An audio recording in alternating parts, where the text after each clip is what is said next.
Welcome to the Landy Peak podcast. I'm your host and friend, Landy Peak, and I am thrilled to have you join me. In each episode, we will explore what makes life truly fulfilling: happiness, deep connections, and self-discovery.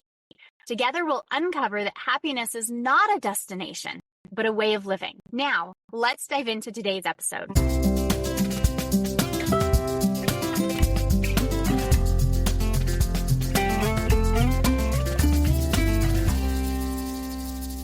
Welcome back, beautiful souls, to the Landy Peak podcast. This is your host and friend, Landy Peak, and today's conversation is one that feels deeply important and wildly liberating. We're talking about sex, intimacy, and desire in relationships with the incredible SkyBlu Cutchie.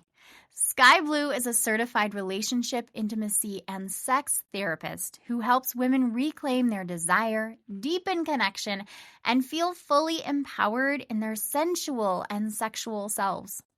Through her signature passionate intimacy method, she guides women to move past shame, rediscover pleasure, and feel alive in their bodies and relationships again.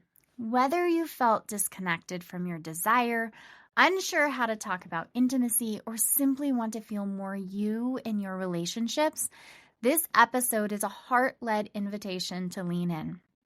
Let's take a moment to explore what desire, sex, and intimacy could mean in your life and mean to you, if that's what you're wanting and desiring right now. SkyBlu, welcome to the Landy Peak podcast. I am so thrilled you are here. Can you tell us a little bit about yourself so we can get to know you as we dive into this incredible conversation? Well, thank you for having me. I'm so excited to be here. Like you said, I'm SkyBlu Cutchie. I'm a certified relationship, intimacy, and sex therapist. And my coaching business is Intimacy with Blue. And I help women feel sexually empowered, crave intimacy and sex again, and celebrate pleasure in their bodies. I absolutely love that. So, can we talk a little bit about what that looks like? So, who is the typical person that comes to speak with you? What are they struggling with? What are they talking about? What are they craving? So our listeners can get an idea if this resonates with them. I see a lot of women who currently they might be feeling like they're broken. Mm-hmm. Common thing I hear. They're broken. Their partner wants more sex than they do. And maybe they wanted sex in the past, but something has changed over time. So a lot of the women I work with are married or in some sort of committed relationships, or are dating and still are feeling this way, not wanting as much sex as a partner. And these women are often feeling like they're having obligatory sex. Mm-hmm. Like, oh, I just, my partner wants it, so I'm just going to do it for them. Right. I'm just going to get it over with. Or they're feeling like they're just going through the motions, like sex isn't very good for them. Okay. And I think that is really common with a lot of women, especially as we go through life stages. Post baby, hitting perimenopause, just hitting stress around work and life balance. So when someone is sitting down with you, what is the first thing that you want to talk about with them? The first thing I usually want to understand is there's a few things, because for me, I'm looking at your puzzle of life, Yes. at all the pieces, and I want to see how those pieces are fitting together and how they're informing your life right now, Love like that. your relationship to sex right now. So I want to know, what are the reasons that you're having sex? Uh-huh. Is it for yourself or is it mostly for your partner? Right. Is the type of sex that you're having enjoyable? Like, do you look forward to it? Is it pleasurable for you? Hmm. It's really important, and that makes a huge difference, your answer.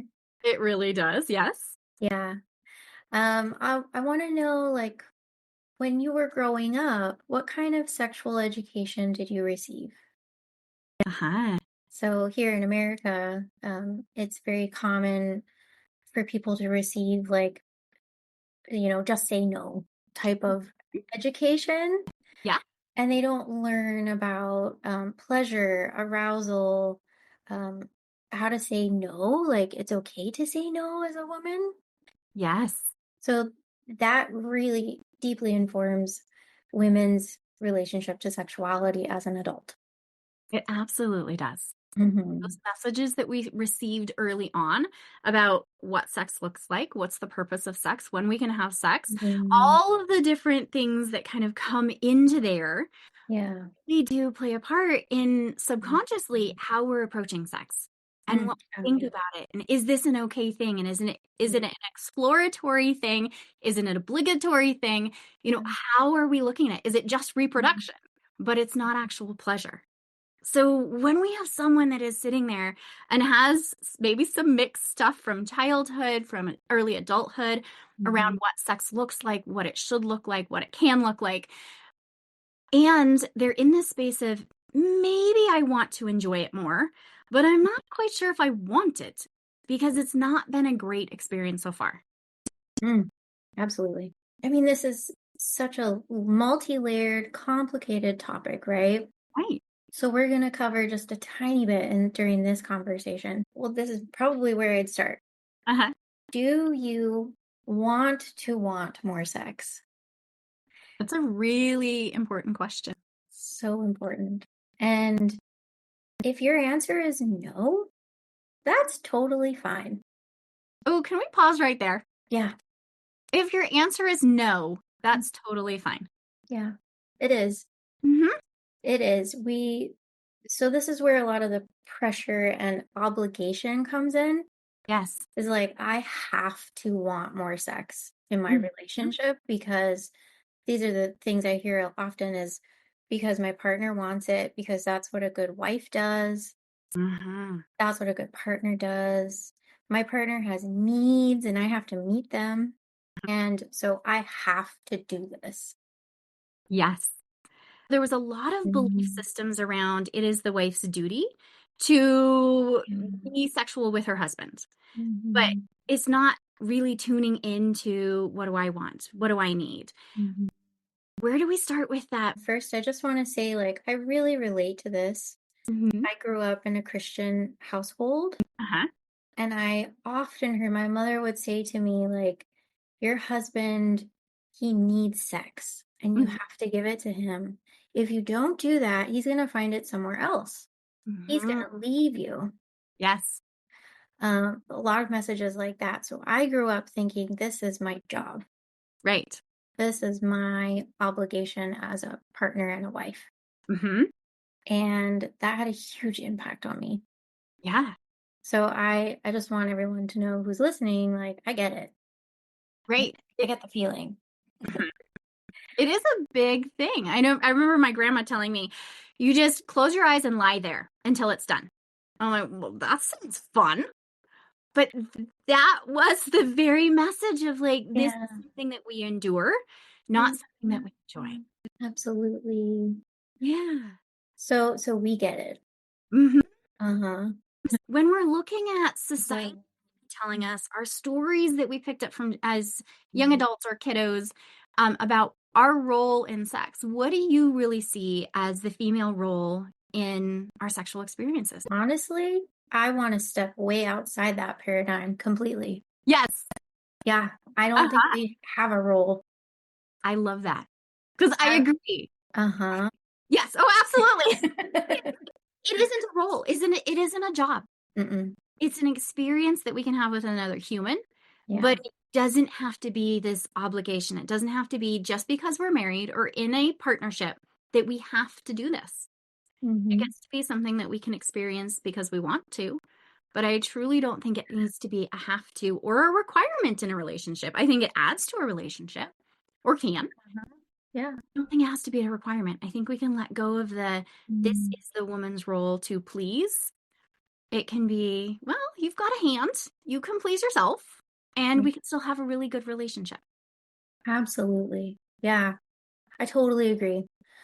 If your goal in your experience is to want intimacy again, if there's Yes. a part of you that's like, yeah, I do want that, Mm-hmm. then we need to challenge ourselves and step outside of the thought that we have a role, Right. right? We need to shed that and be Mhm. like, you know what? That's actually not serving me. That's making me feel pressured. That's Yes. making me feel anxious Yep. and obligated. Mm-hmm. And that all of that is going to shut down any sort of desire Yes. In a really big way. in a huge way. So, can you talk to us about desire? Because you were mentioning before we started recording that there are different types of desire. Hmm. There are different types of desire. So, and I love talking about this because I think a lot of women have no idea. Right.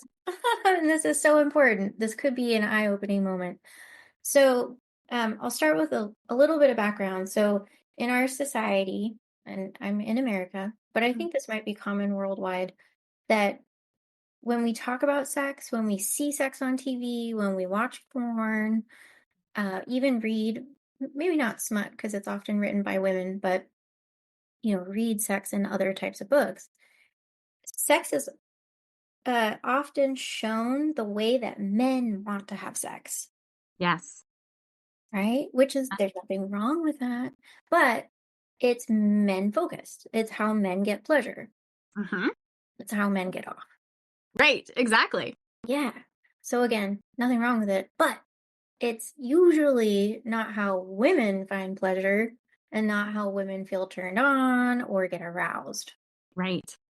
right? So the way that men, and I know I'm talking in black and white here, it's not black and white, but just for the sake of this conversation, Right. we'll say it this way.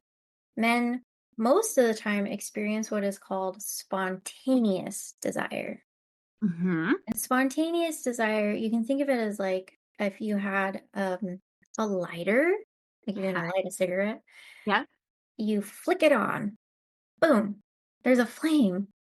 Yeah. So spontaneous desire is you get exposed to something in your environment. You see something sexy, feel something sexy, taste, smell, Mm-hmm. touch something sexy. You get exposed to something, and your brain goes flick like the lighter. Ooh, I would like to have sex. That's sexy to me. I feel turned on. I want to feel turned on. Right. That's spontaneous desire. Okay. There's a different kind. Right. This other kind is called responsive desire. Mm-hmm. So a lot of women, the majority of women experience responsive desire. Okay. And so, So what is that responsive desire? yes, so it's a little bit different. It's not a lighter. Okay. The metaphor that I use is it's like building a campfire. Okay. So, so first you need the little kindlings, the little dry grass, Mm-hmm. and then you put on the little tiny sticks, and then Mm-hmm. the little bigger sticks, and then you light a tiny flame, and you blow on it, and you get a little bit of smoke, and then the flame might grow and grow and grow, and then you have a fire. That makes so much sense. Yes, so it's different, right? So in real life, that means I'm exposed to something that I think is sexy. I might I might shave my legs, I put on some perfume, I put on some nice silky clothes. I'm starting to feel sexy. I Mm. listen to some sexy music. My partner and we might do some sexy massages. I'm getting in the mood, Right. but it takes a little bit of time. Yes, it does. And that is responsive desire. Mm-hmm. So it's that buildup Hmm. versus that initial, like, I've got it, I Yeah. want sex, versus like, I'm growing that desire Yeah. and then I want sex. Yes, exactly. And it happens on a very different time frame. Absolutely. So we're looking at one partner who is like, I want it now, I'm ready. And another partner that's like slowly building up to that, I'm ready. Yes. Yes. And so how this usually plays out if we're talking about a heterosexual man and woman Mhm. partnership, Yep. a man will often be like, "Oh yeah, you look great. I want to have sex right now." Yes. And then the woman is like, "Oh, but wait a second. I'm feeding the kids. I have to shower. My legs are hairy. Like I have to work."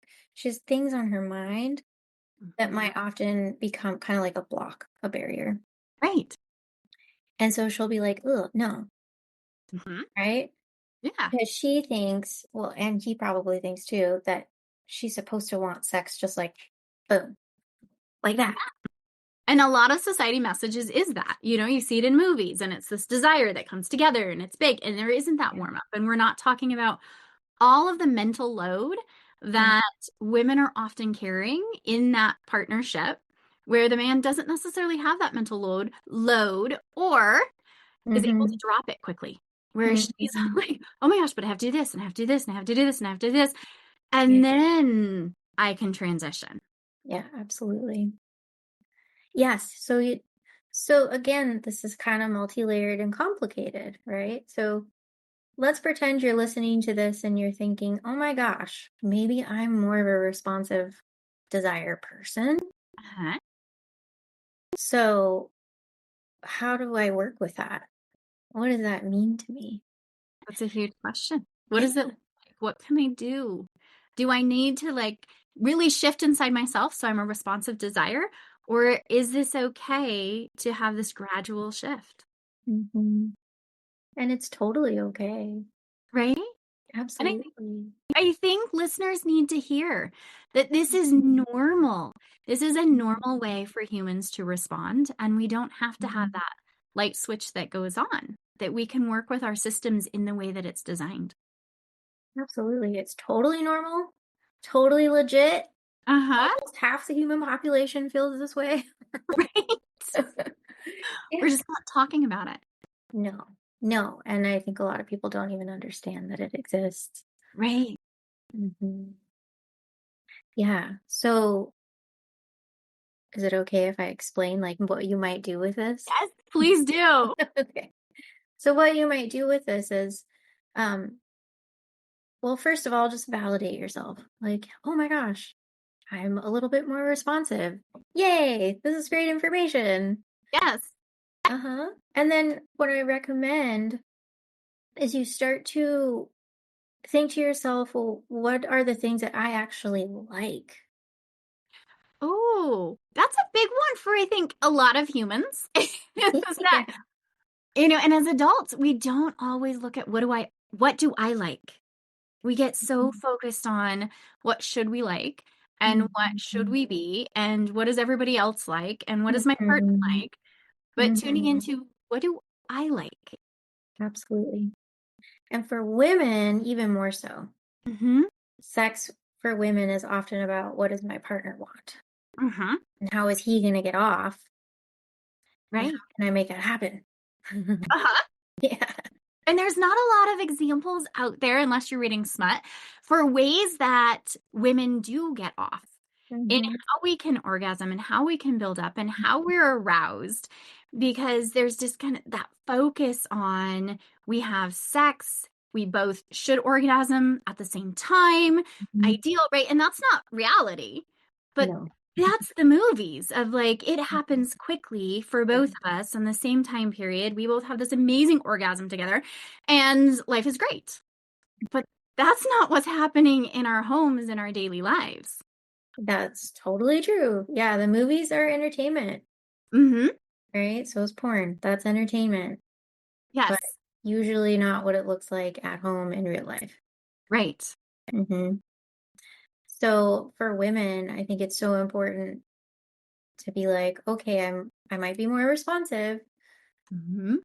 and I would ask yourself this question: what type of touch or intimacy do I want? Yeah. Question is often really intimidating, and if it feels intimidating, that's okay. Right. Yeah, And it is okay. And it's yeah. okay to get curious and not know the answer. Mhm. And it's okay to get curious and have this the first time that anybody's ever brought this to your attention of what kind of touch do I like? Yeah, exactly. So just take a breath, It's okay if it feels hard. This is like a time of exploration Mm-hmm. and to get curious about yourself and know that if you allow yourself some space and some time to think about it and to explore it, you'll totally figure it out. Absolutely. Yeah. Yeah. So, what do we do in that exploration? How are we looking within ourselves and figuring that out if that's a question you've never even pondered? There's so many wonderful ways we could go with this. So, first of all, you want to think about like what kind of touch and intimacy do I even want? Mm-hmm. Right. And why do I want it? Well, that's a big thought. Why do I want it? Yeah. Yeah, so this is a little bit of like self-exploration on the inside. Mm-hmm. Like like why do I even want this? Like is it to experience pleasure in my own body? Because I believe that I'm my birthright is pleasure. That's what I like to tell women. Your birthright is pleasure. Yes. Yeah, In all aspects of life. in all aspects, in and out of the bedroom. Uh-huh. Yeah, so get in touch with that. Do some journaling, self-exploration, talk to a friend, talk to your therapist, Uh-huh. whatever. And then the next step is like the actual exploration of it. I love teaching women how to use their five senses Uh-huh. to explore what feels good in their bodies.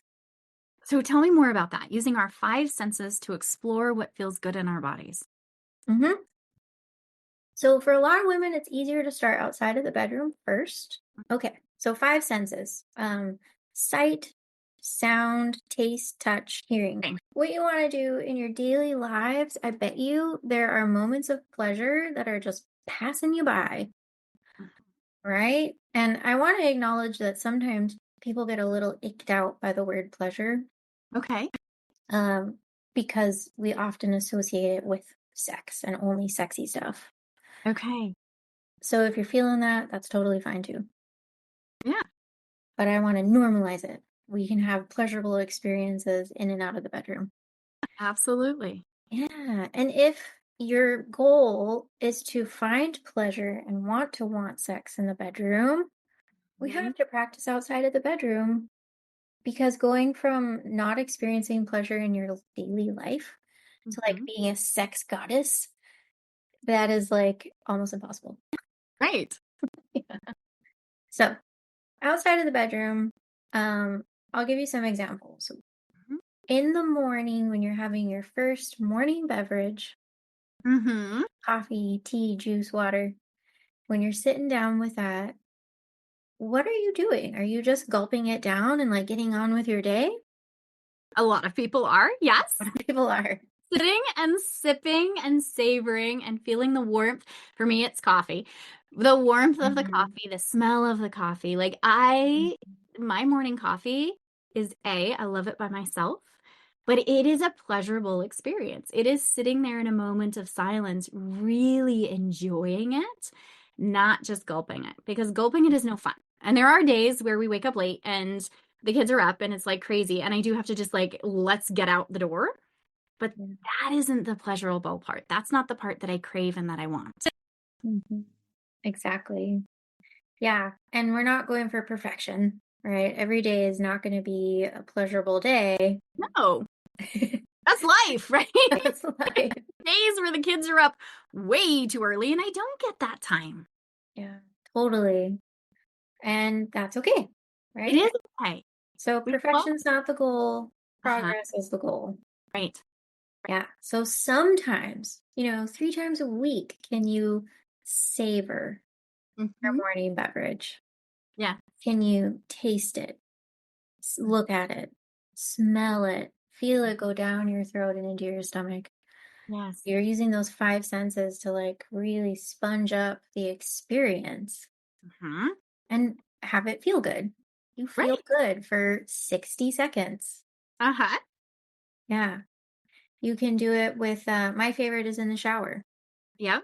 feeling the warm water on my skin, smelling the soap, hearing the water on the tub, smelling things, hearing things, I'm looking at things. I'm just really soaking up the shower time, and that makes me feel so good.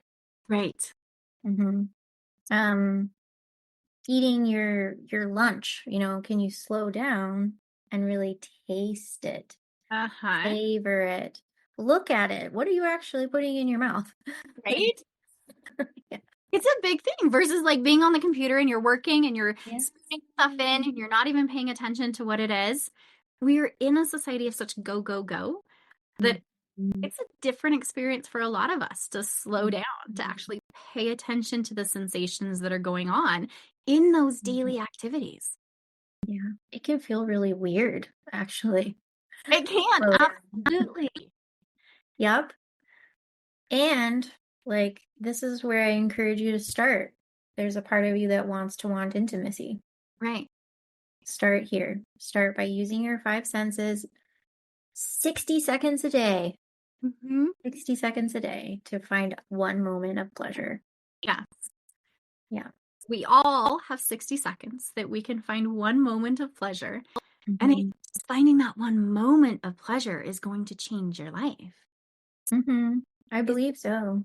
a huge thing. And we look at, okay, 1 minute in your chaotic, busy day that you get to do something really for you, that you find pleasure in, that you really enjoy. Mhm. Absolutely. And then how this helps with sex Uh-huh. is it helps you get more in touch with pleasure in your body and in your experience, and you get to practice like actually receiving the pleasure, allowing yourself to feel it. Oh, that is so big. Yeah. I find with myself, friends, a hmm lot of my clients have hmm difficulty receiving. And Absolutely. not just in pleasure, in receiving compliments, in receiving time, and receiving that support from other people. hmm And in looking at, I am worthy and valuable enough to receive pleasure, that I hmm can take this time for me to receive something because that ability to receive is so big. And I think it is such a struggle. hmm Oh, it's huge. Absolutely. And to, as women, we're socialized Oh, yes. to give and give to our children, to our parents, to our friends, to our work, our partner. Mhm. Give and we give and we give until we're just so tapped out. Absolutely. But our value, we are taught, our value is in giving. Our worth is in what we give. Yeah. And there's not a lot of that reflection around your value is because you're you and you're here and you were born on earth. Mhm. You don't have to have value and find your value in giving and doing for someone else. Your value is because you are you. And you being here is making a difference, even though you don't have to do anything. Totally agree. And I absolutely relate on this because I'm a huge giver. Uh-huh. I was taught to be a giver as a girl. I'm also super empathic, so I feel people's feelings and I want to support them and care for them. Um, and for a long, long time in my life, I gave too much and I Uh-huh. was just like a dry little husk of a person. And I never gave to myself. I never did self care. I never took moments of pleasure in my life. And I did not feel good, Same. you know? Yeah, you Yeah. know. I know that story really, really well. Yep. Where it is like you are giving, giving, giving, and hmm there's not anything else to give. But No. turning around, taking that pause, being what felt very, very selfish at the time to say, I need to do something to fill me up. And that struggle and balance of, okay, this is something that for me, I was always looking at, okay, I could do this for me, or I could go do for someone else. And being able to say, this is more valuable to do this for me was Mhm. a conversation I had to have in my head for a while.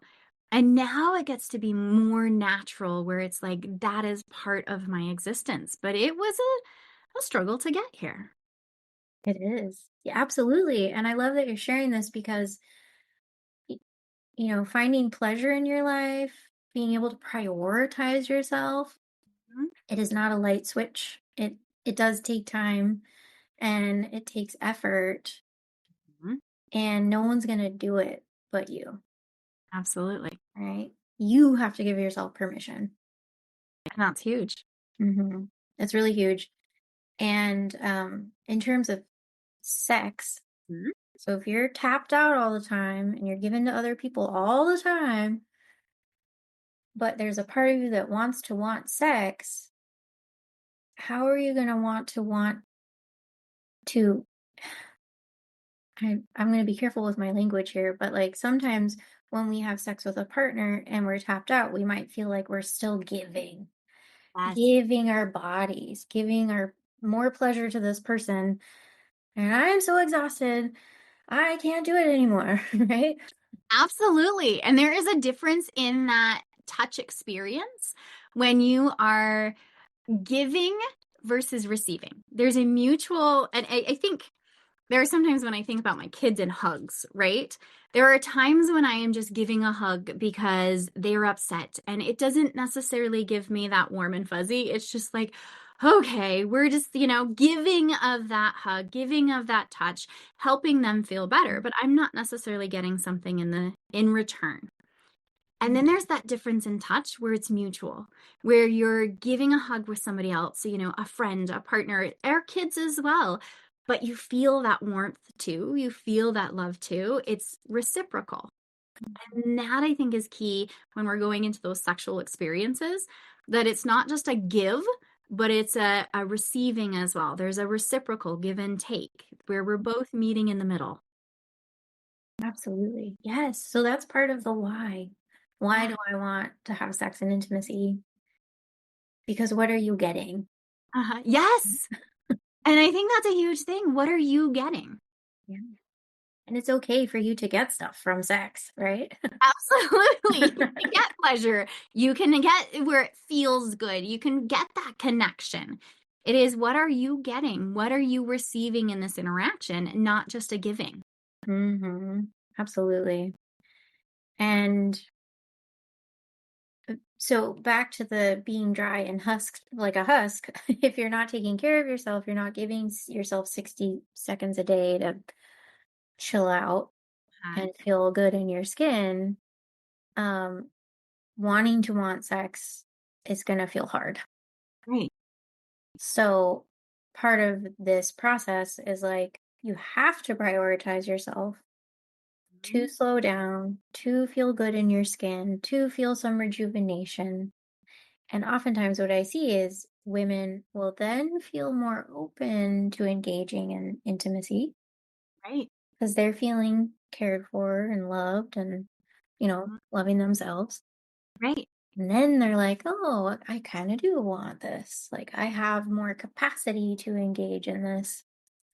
Yes. Partner. And that's such a huge thing. I have the capacity to Mhm. engage. Yeah. And it's important for women in families or who have kids. You can get support in this from your family and your partner Mhm. by saying, like, hey, mom needs 30 minutes to take a bubble bath. Right. And, partner, other parent, you need to help me out with this. Like, you take care of everything else so that Right. I can rejuvenate and care for myself and not be bothered Mhm. For the next 30 minutes, for the I get next alone 30 time. minutes. Absolutely. You can handle it. And we don't get knocking on the door and fingers under the door and, like Mhm. kids sitting on the edge of the bathtub going, hey, what you doing? Right. This gets to be Mhm. space that's just yours. Absolutely. And you mentioned something earlier that sometimes this can feel selfish. Mm-hmm. I think that's important for us to sit with for a moment. You do. Because it's Mhm. not selfish. No, it's not. You might feel like it is because you're so used to just giving and giving and giving. But you can ask yourself, like, how's that serving you? Right. And I think a lot of us in those relationships are very comfortable having our partners go take some alone time and doing things that benefit them, Yeah. where we don't feel the same. taking it for us. Yes. I think that's part of the socialization Absolutely. for women is we care and we give and we make sure everyone else is happy. Absolutely. Yeah. But I guess I'm inviting you to prioritize yourself, to give yourself a mantra like I deserve a 30-minute bubble bath. I give a lot and that this is my time and that's okay. And if I feel some ick about it, that's okay. Like I'm going to care for that part of myself and I'm going to do it. Yes, absolutely. And it makes a huge difference. For me, it's going horseback riding. And so I take that time and I do not take family with me. It is my thing by myself. And there are times I'm walking out with kids that are upset and I'm like, my partner's got it. It's okay. And if it ends up I come back and there's still tears, that's okay. They were safe. They were loved. They were cared for. They might have been mad, but it's okay. And I come back feeling so much better. And when Mhm. I walk out the door and it's been stress and I'm like, Mhm. get on that horse and I spend my hour on the horse and I come Mhm. walking back in the door, I'm able to sit and hear the tears and the upsets without myself getting upset because I'm in such a different space. Mhm. Yeah, how beautiful is that? Because you recharge your battery, you actually have capacity to do these other things that you want to do. Absolutely. Where if I hadn't recharged, then it would have been me getting more upset and angsty around the fits and things that are going on with the kiddos and the different data, and it just builds. And then I lose my cool. Versus if I've recharged, I can keep my cool. I can be in a space where I'm like, I feel good. This is okay. I can see this is just an age appropriate whatever instead of, this is really demanding on me. And there Mhm. is a difference in a shift. There's totally a difference, and I think you're touching on something important. You're talking about regulating your nervous system. Yes, Yeah, a therapist term. absolutely. But it's a big thing. And we talked about it before in the podcast. Okay. But it is such a big thing when we're able to regulate our nervous system. And as parents, we're often co-regulating, right? Mhm. So we're not only just regulating ourselves, our kiddos are regulating with us. And so when we're able to have that space where I'm like, I'm okay, then Mhm. they can be okay too. Absolutely. You're modeling for them. And this has a really huge impact on sex and intimacy Yeah. too. Uh-huh. Yeah. Like if we're go, go, go all the time, we're running around on empty, um, chances are your nervous system is probably pretty activated Hmm. often. Yep. Absolutely. And when we're in an activated state, we have a very hard time accessing arousal nerves, Right. the body. Huh? So it's very hard to even want to think about intimacy because we're so fried, right? Yes, absolutely. Yeah. So there's some physiological stuff happening too. Mhm. If we allow ourselves the 60 seconds of pleasure a day to relax, get that bubble bath a couple times a week, go horseback riding, we're allowing our nervous system to get grounded and calm. Mhm. And then we're allowing ourselves a moment to be like, ooh, do I want some intimacy? Would I like some intimate touch? What would feel good to me? Because you're more calm and like open to sex and intimacy in that state. Right. Absolutely. It's in that space where we can downshift, that we can receive, it's when all of the lists start to turn off that Yeah. you're more present in that moment. And when you're more present in that moment and present in your body, you're able to tune into what's going on with your body and Mhm. notice, like, oh, that feels good versus that's just like touch. And there's the list. So how do we tune in more to feeling in that touch, feeling in that moment, creating that connection? What do we do if we want intimacy in our life? What do we need to look at and focus on and talk about? That's a good question. So So if you want intimacy more, again, the using your five senses every day to find that pleasurable 60 seconds minimum. Mhm. Um, and then I think it's really important for women to talk to their partners about this. Yeah, because we're Like, not alone. you're not alone. You don't have to do this by yourself. And most of the time, what I see in my practice is the partner, typically men, they want more sex Mm-hmm. and intimacy and connection. Mm-hmm. And they don't get it why their partner, their wife is like, I can't do it, right? I don't want to do it, whatever your reason is. So I think that it's helpful to explain to your partner, like, hey, I just learned this about myself. Yes. I'm a more responsive sexual desire person. And that means that I need to be exposed to more intimate stuff that's going to help me feel turned on and desire sex. Yeah. So, like, you can be a part of this. Help me with this. Like, if you were kind of venturing into, like, how do you initiate? Uh-huh. Yeah. um, so how do you initiate sex? That's really important, actually. It can either help you get more sex and intimacy or it can make the distance and the avoidance grow. Okay. Talk a little bit about that. Just that initiation, because I mean, society, it's often initiated by the man in movies and things like that, right? But so how, as women, do we initiate? Good question. So, and I totally relate to this because I'm a more responsive desire person.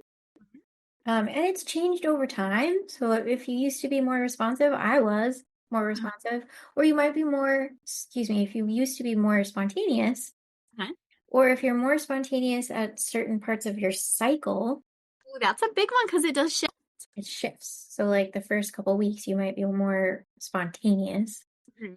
and then you're more responsive later. Like if any of that's happening for you, that's totally normal. Right? Um, but because if you're more responsive and you're not like a lighter, you have to think about how are you going to help yourself build your campfire. So you might have to think, and this can be fun, right? This doesn't have to feel like hard work. This can be like, ooh, do I want to have sex and intimacy today or tomorrow? Is there Mhm. a part of me that is Right? saying, yeah, I want that? Uh-huh. Okay, talk to that part. Yep. Be like, what are you wanting? What would Mhm. you like to experience? How do you want to feel? Yeah. So I'll make something up. I love the idea of taking intimate showers with my partner, Mhm. and I can share that with him. Right? Like, hey, would you fill up for a shower with me later? I would like to see where it goes. Mm-hmm. And that language is on purpose. Uh-huh. So, and then again, talk to your partner about this, but like, um, if I'm saying I would like an intimate shower with you to see where it goes, I'm feeling less pressure to have penetrative sex, for example, or like go all the way. And I'm saying that in air quotes. Right? This is not the expectation that we are going to have sex or penetrative sex. This is Mm-hmm. the expectation that we get to take a shower together. It gets to be sexy. It gets to feel good, but it Mm-hmm. doesn't necessarily have to end in climax. So Yes. that is a different shift Mm-hmm. in the relationship, in that we can have touch that feels good, that is sexual, but doesn't have to end in anything. Because I know for my clients then that I've Mm-hmm. talked with, a lot of times there's that touch that happens from their partner. It's the back rub. And then they know, oh, that's the back rub. That means he wants to have sex. That means it starts the back rub. So we're going to, and it just progresses. And then that back rub becomes an thing because it's turned into this is my expectation. And if we can Mm-hmm. shift to we can have playful, sexy touch without it going anywhere. Mm-hmm. And that shifts in the relationship and often leads to something not necessarily in that day, but, Mhm. in that maybe the weekend or that week that we can start. It's that slow burn that comes up, but we can just feel good to feel good. Absolutely. Yeah. So for everyone listening and partners listening, like introducing a lot of more what I call non-pressure touch Yes, into your relationship is so important if you want to have more sex and intimacy. absolutely. So that means, taking that shower and just like standing in the warm water and hugging each other, Mhm. washing each other's hair, holding each other's hands on a walk, lots Yes. of hugs and kisses, but there's no pressure behind it for more. Yes. It's purely for connection and Mhm. intimacy. Mhm. And if you want more than that, if you want to be more sexual, that's totally fine, but use your words. Yes. Because that's such a huge thing. And we don't Yeah. have to, it's really separating out that we can have these experiences that feel good without Mhm. having intercourse. And we can have intercourse that these feel good sessions lead up to. But I love the use your words. And as a mom, as little kids, we talk about that, right? But there is that, let's talk about this. Let's bring it out into the open versus this way that the touches that are supposed to lead to, and we're supposed to read minds, and let's bring it out. Where is this going? What do we want? What do we need? And Mhm. being that open relationship, I think makes a huge difference. It can make a huge difference. And as my experience with clients is that this can be really challenging Mhm. talking about sex and intimacy and what we want. Yes. People often feel like, oh, then it's not spontaneous, and then this feels like work, and meh, meh, meh. I get people get really upset about this, Right. and I want to validate the feelings. I get it. We've been lied to Mm. that sex is just supposed to happen, and we know how it's supposed to happen, and we don't have to talk about it. Right. But that's a lie. It is a lie. It is. It's not serving us.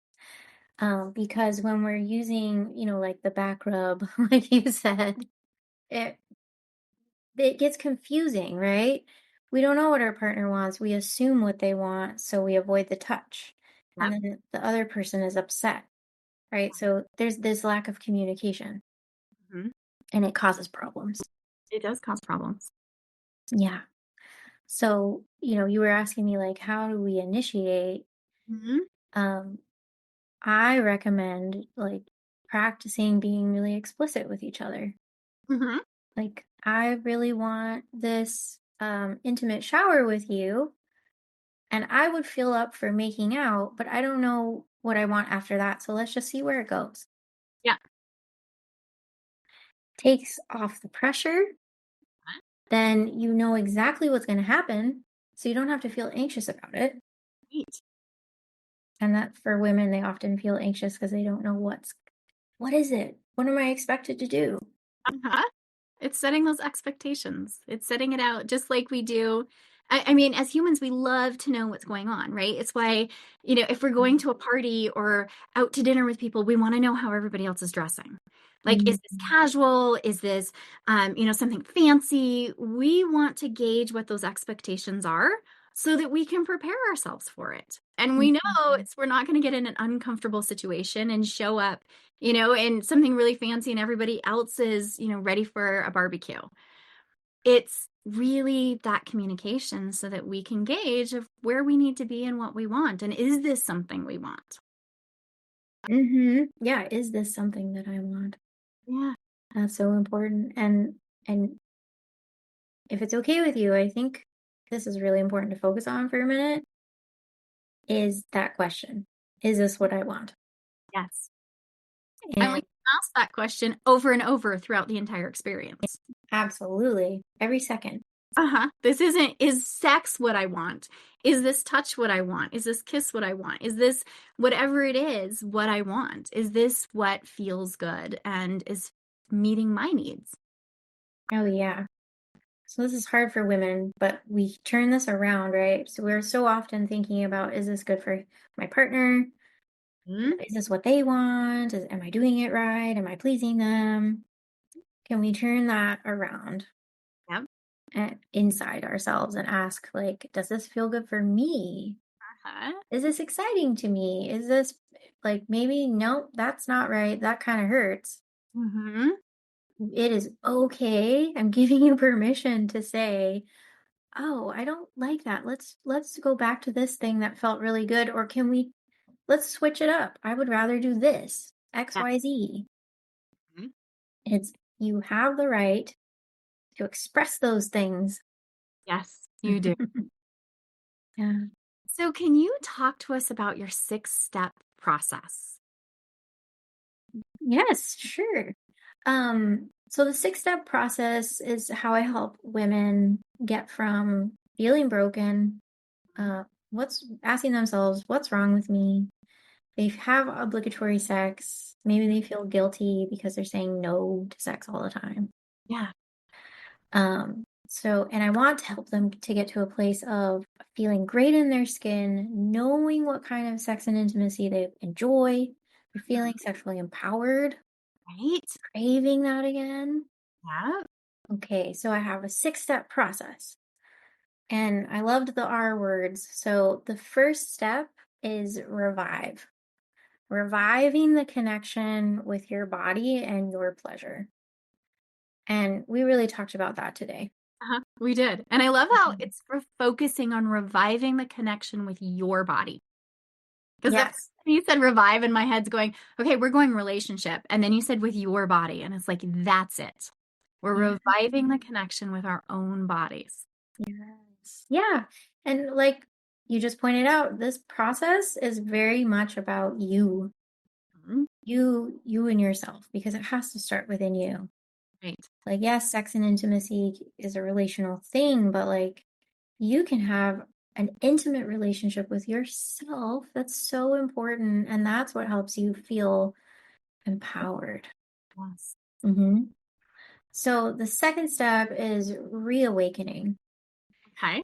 And this is kind of like learning about desire types, Mhm. which we talked about today, Yeah. and talking about all those societal messages Mhm. that can be really damaging for female sexual wellness. Absolutely. And we talked about some of that today.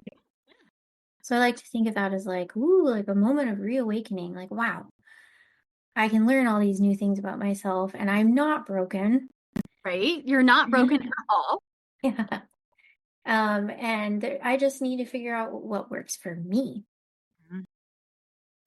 And then the third step is reclaiming pleasure in your life Uh-huh. through a pleasure focused sex education Right. and learning about arousal. Which is big. It's really big. Hmm. And we often talk about this stuff specifically about men, like arousal with men. Right. But women get aroused too. Yes, we do. Yeah. So reclaiming that sex education focused on pleasure Mhm. rather than, the just say no education or sex is just about babies or don't get STIs. Mhm. Right. Yeah. We want to reclaim that. And then fourth step is reigniting the fire inside of yourself through exploring your own fantasies. Oh, I love that. Yeah. Asking yourself, like, what do I like? What turns me on? Mhm. And we can do this through well, think about your favorite movies, for example. Are there scenes where you're like, ooh, that's really exciting. That's really hot. That Uh-huh. gets me going. I have feelings in my body. Right. Yeah. It could be through romance novels.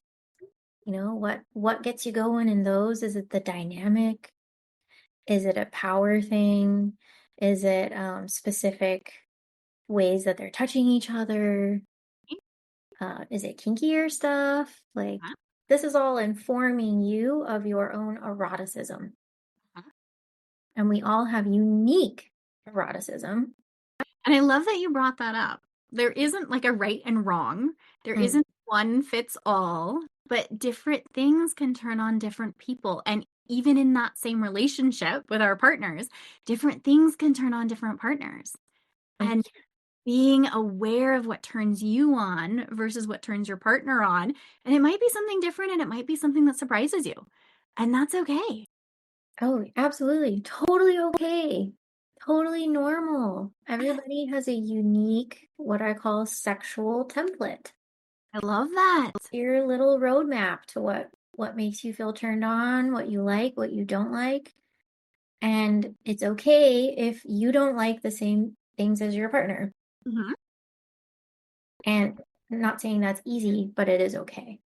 Right.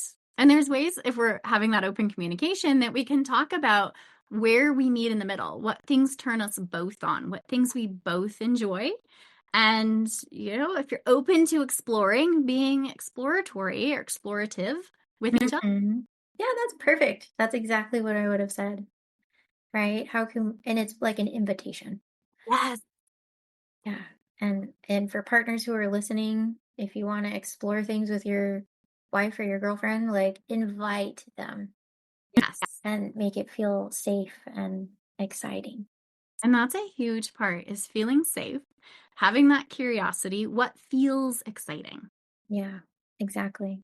So that's step number 4. That's the exciting one. Fantasies and eroticism. And then step number 5 is to radiate your power. Oh, that's big. It's a big one. So radiate your power as a woman.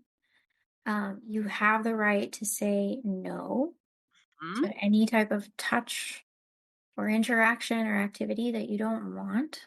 Yeah. I totally recognize that this can be super tough. Right. Because women feel like, oh, I'm going to hurt my partner. They're going to get mad at me. We're going to have a fight, etc., etc. This may or may not happen. Like, I don't know your situation, but I just want you to know that you have the right to say no. Absolutely. Yeah. And part of radiating your power is also being able to say yes to the things that you do want. Uh-huh. And bringing it up in that conversation of, Yeah. hey, I read about this. I saw this. Can we try this?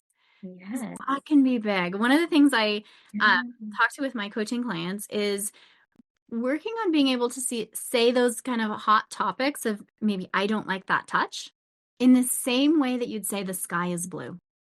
Mhm. Because when we're like, we take out the emotion around worrying about what the partner's going to think. Because my experience and a lot of my clients' experience, when we say it in that kind of matter of fact, I don't like that touch. Can we touch this way?